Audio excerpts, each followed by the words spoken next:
Fala pessoal, a outra máquina simples que a gente pode ter é um plano inclinado. É até meio estranho pensar que é uma máquina, mas pensar na rampa, a rampa ajuda a sua vida.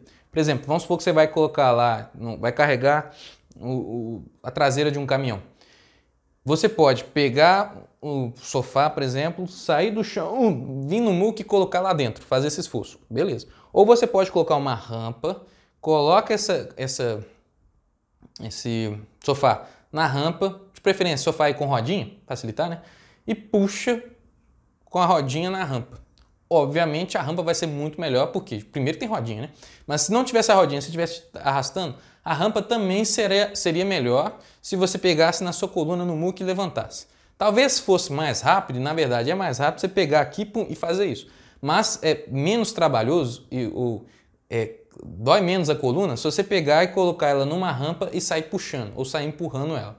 Por quê? A ideia é do plano inclinado aqui, que vai funcionar como esse facilitador. O plano inclinado, talvez vocês já tenham visto já, a gente pode pensar nas forças aqui e ver o que vai ser de bom pra gente.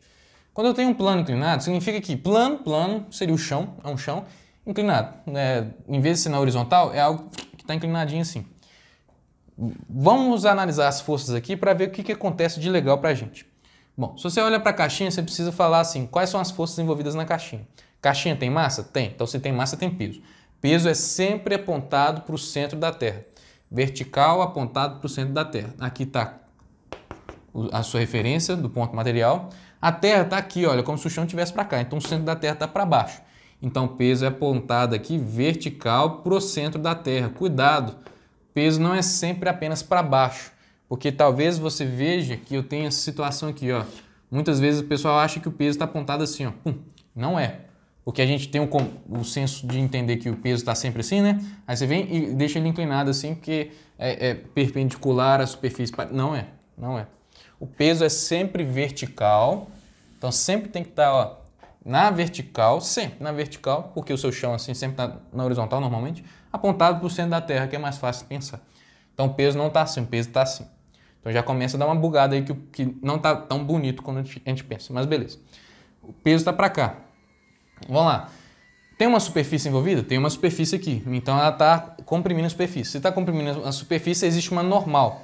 E a normal é sempre para cima? Também não, porque a gente tem um costume de achar, olha, se o peso está para baixo, normal está para cima para anular, né?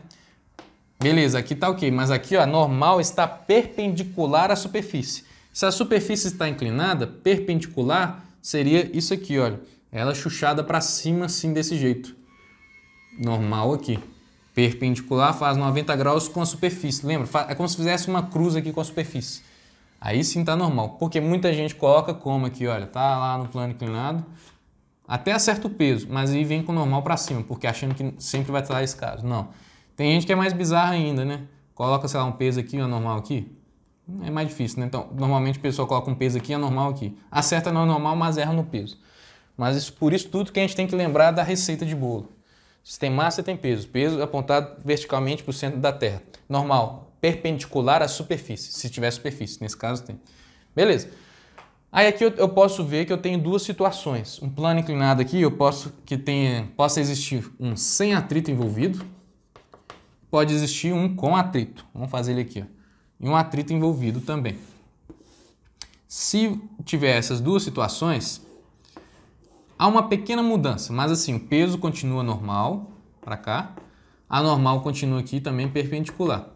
E aqui nesse caso é com atrito. E já que a gente está mexendo com máquina, vamos pegar aqui uma situação em que eu tenho uma cordinha. O objetivo sempre é querer subir, tá? Porque descer o trem desce fácil. Mas eu quero é subir com esse trem, que é o esforço que eu tenho que fazer. Então, vamos supor que tem uma cordinha aqui. Então, se tem cordinha e ela está sendo esticada, tem outra força aplicada aqui. Forças aplicadas na corda a gente chama de tensão. Então, tem uma tensão para cá. Tensão. E aqui também tem uma tensão também. Beleza. A diferença é que se eu não tenho atrito, são só essas forças que estão atuando. Se eu tenho atrito aqui, olha, se eu estou querendo subir, a minha ideia é sempre subir, eu vou ter um atritozinho aqui me avacalhando para baixo. Porque o atrito vai estar querendo estar ao contrário do movimento, já que ele está arrastado ali. Mas se eu não tenho atrito, são essas forças envolvidas. Mas beleza, é isso aqui. O que acontece?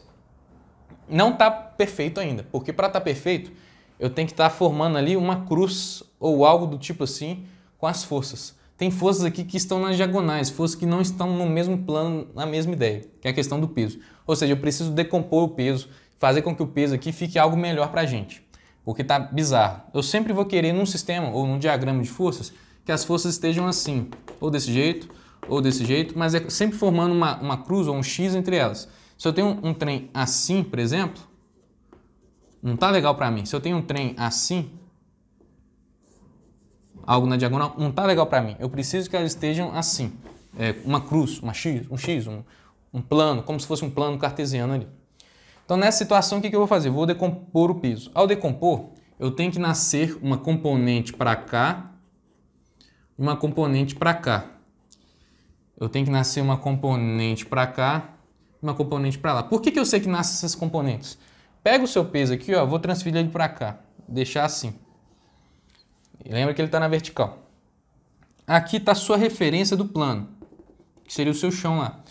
Lembra que quando você decompõe uma força, você precisa formar um triângulo. Então você vai formar um triângulo aqui, olha, puxando para cá, puxando para cá. Então, nesse sentido aqui, olha, você fez as duas forças. Então você tem essa componente e você tem essa componente.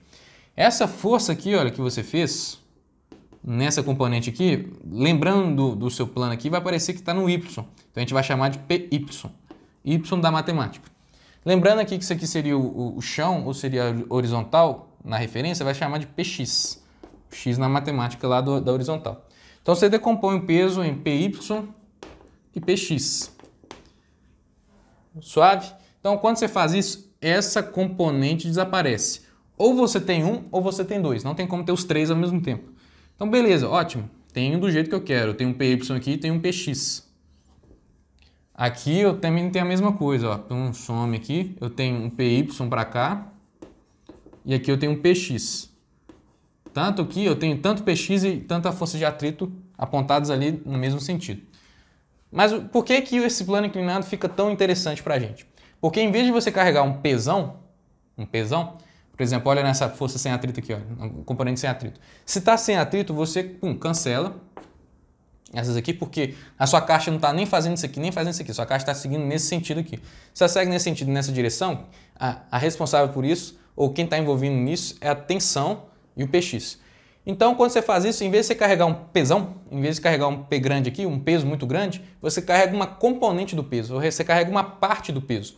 Então você não está carregando ali literalmente, por exemplo, vamos supor que essa caixa pesa 100 newtons. Você não está carregando 100 newtons, você está carregando menos que 100 newtons. Isso é interessante para a gente, porque em vez de você pegar do chão e levantar e colocar 100 newtons aqui, você vai estar pegando apenas uma componente desse peso. Sei lá, vamos supor que você pode estar pegando 80 newtons ao puxar desse jeito. 80 newtons é melhor que 100 newtons, tá? Já facilitou sua vida. Dependendo da angulação que você tiver aqui, você pode estar a pegar 60 newtons, 40 newtons, por exemplo. Já facilitou muito sua vida. Então, dependendo dessa angulação aqui. Então, a angulação vai ser importante, porque ela está envolvida aqui no seu PX. Então, o tanto de esforço que você vai fazer depende do seu PX. A tensão envolvida aqui está proporcional ao PX. Então, a sua tensão é proporcional ao PX. Mesma ideia aqui, olha, PY cancela com a normal, sobrou PX e força de atrito. Então, a sua tensão, que é a força que você tem que fazer, está sendo proporcional ao PX e também à força de atrito, tá? As duas estão envolvidas aí.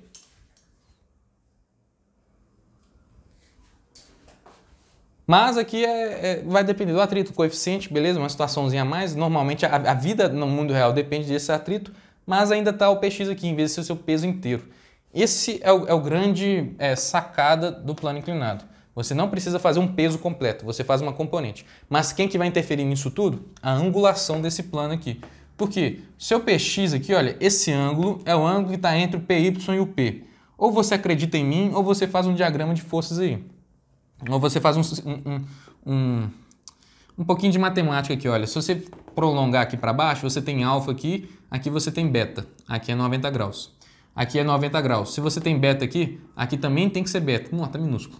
E aqui vai ser alfa também. Acredita em mim. Esse ângulo de inclinação é um ângulo entre o PY e o P. Então, se a gente for olhar para a proporção aqui, olha, buscar o PX, ver qual é a relação dele com o ângulo, a gente vê que o PX aqui está oposto ao alfa. Se ele é oposto ao alfa, ele está mexendo com seno. Seno de alfa, então, é igual ao cateto oposto, que é o px, sobre o peso. Então a gente passa o P para lá, a gente pode falar que o px vai ser o peso vezes o seno de alfa. Ou seja, o seu px, a força que você está fazendo aqui na tensão, que é proporcional ao px, sempre vai depender do peso ali, mas em relação com o seno de alfa. Se esse seno de alfa for o menor possível, você vai fazer aqui uma parte menor possível do peso. Então, por exemplo, o maior valor possível de seno que a gente tem é 1. Então, o maior esforço que você pode fazer na corda é 1. Isso vai dar uma inclinação, sim, vertical. Mas se você pegar aqui um seno, por exemplo, de 0,5, significa que você vai fazer apenas metade do peso. Seno de 0,2 vai fazer apenas 20% do seu peso. Isso tudo está ligado com o seno, e o seno está ligado com o seu ângulo. Se você for lembrar lá do ciclo trigonométrico aqui, olha, o ciclo trigonométrico fala que aqui é o eixo dos cossenos, aqui é o eixo dos senos. Aqui está a sua referência aqui, ó. Quanto mais angulado você tiver o seu plano, quanto mais para cima tiver seu plano, a gente tem que olhar a sombra aqui, né? A projeção. Quanto mais angulado for, maior vai ser a projeção do seno. Ou seja, quanto maior o ângulo for, até chegar na vertical, até chegar a 90 graus, maior vai ser o valor do seno. Mais esforço você vai ter que fazer. Quanto menor for a inclinação, ou seja, quanto mais achatadinho for, vamos pegar um plano aqui, ó, mais achatadinho for, menor vai ser o valor do seno. Então, menos esforço você vai fazer. Só que, consequentemente, maior o tamanho da rampa. Então, você pode ter uma rampa assim. Você pode ter uma rampa para compensar assim. Esse ângulo de inclinação é menor que lá. Se esse ângulo é menor, o seu seno também é menor. Se o seu seno é menor, você faz uma componente menor. Porém, olha o tamanho da rampa que você fez. Beleza, vai aumentar. Beleza, mas se o seu objetivo é, não, cara, eu estou querendo gastar menos minha coluna aqui, então você pega uma rampa maior ainda, com menor inclinação possível. Agora, se o seu objetivo é, não, eu preciso fazer um trem rápido aí, eu preciso arrastar esse trem, tem que ser rápido. Então, beleza, você pega uma rampa menor, porque vai ficar mais rápido, o caminho é menor. Porém, você vai ter que fazer um esforço maior para compensar. Gente, para finalizar aqui, um conceito importante que a gente não pode deixar de passar. Por mais que a gente use as máquinas simples ali para facilitar a nossa vida, elas não diminuem o trabalho. Você pode pensar no senso popular que o trabalho diminuiu, tipo assim, ó, tá fazendo menos esforço, ok. Mas trabalho quanto físico, que a gente está envolvendo nos joules de energia, não diminui o trabalho. Porque olha aqui, observa comigo. Vamos supor que você tem aqui, olha, 5 situações para você subir com uma caixa. Você pode subir ela pela escada, que é o jeito normal, pode colocar uma rodana aqui, puxando até chegar lá em cima, pode colocar até uma rodana móvel aqui, ou então você pode vir com um plano inclinado, talvez até um plano mais esticado para diminuir aqui a força.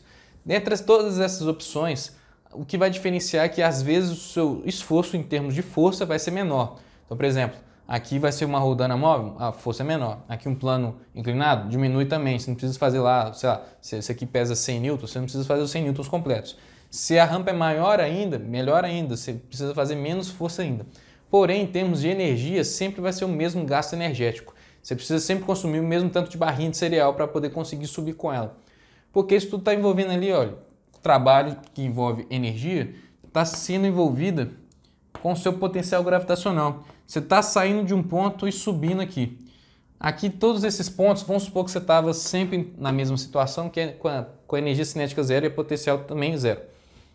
Para você conseguir subir para cá, você precisa pegar uma energia, ou receber energia aqui, transferir energia, de forma que quando chega lá no ponto, lá nesse ponto, no ponto mais alto, todos estão à mesma altura aqui, nesse ponto mais alto não vai ter cinética, porque eu parei com a caixa lá, vai ser simplesmente potencial gravitacional. Vai ser simplesmente lá um MGH. Então, em todas as situações, sempre vão ser MGH. Então, você sai do zero e pega um MGH aqui de joules para poder chegar lá em cima. Vou colocar números, né? Vamos supor que a massa aqui seja de 10 kg. Então, você pega aqui, olha, massa que é 10, gravidade é 10 e vamos supor que a altura aqui seja de 2 metros. Então, sempre vai precisar que ela seja 200 joules. Então, para você conseguir sair do chão e colocar lá em cima, em todas as situações, você sempre vai precisar de 200 joules. Então, independentemente da forma que você fizer, você sempre vai precisar de 200 joules. Quer ver? Olha essa situação. Você tem um caminho muito grande. Vamos supor que essa força que você fez aqui, olha, seja de 20 newtons. Então, o seu trabalho que vai envolver aqui, ó, é 20 vezes um deslocamento para ser 100 joules, 200 joules, né? Então, vamos colocar aqui 10 metros. Então, você tem uma força bem menor, que é, em vez de ser 100 newtons aqui, seu peso, faça uma força de 20, ou facilitou, porém, olha o tamanho da rampa que você tem que percorrer, de 10 metros. Vamos supor que aqui a rampa seja menor, seja de 5 metros.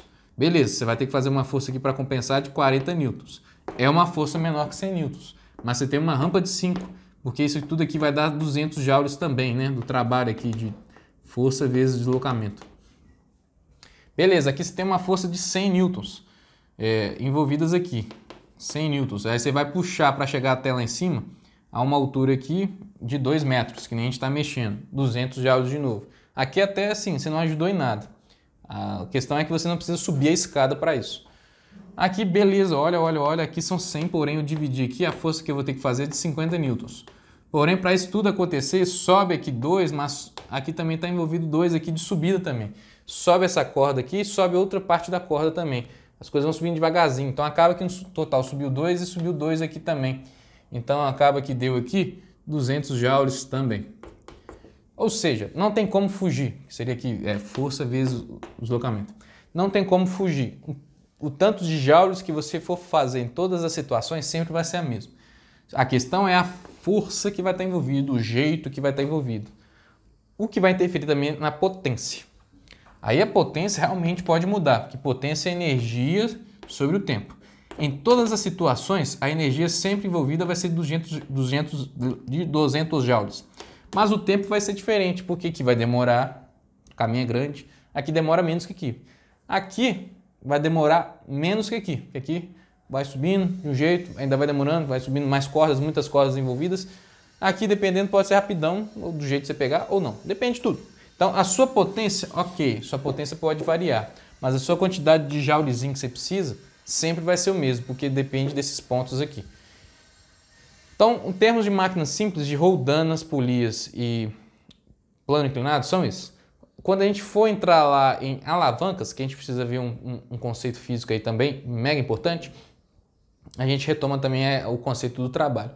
Mas até então aqui ó, já dá para fazer uma análise muito boa de se pensar e jogar aí para o dia a dia da vida, né? A questão do plano inclinado talvez seja até, a rampa seja até mais interessante, porque roldana é meio complicado de se fazer no dia a dia. Mas a rampa aqui, essa inclinação, você pode pensar nesse facilitador que pode acontecer para você ou não.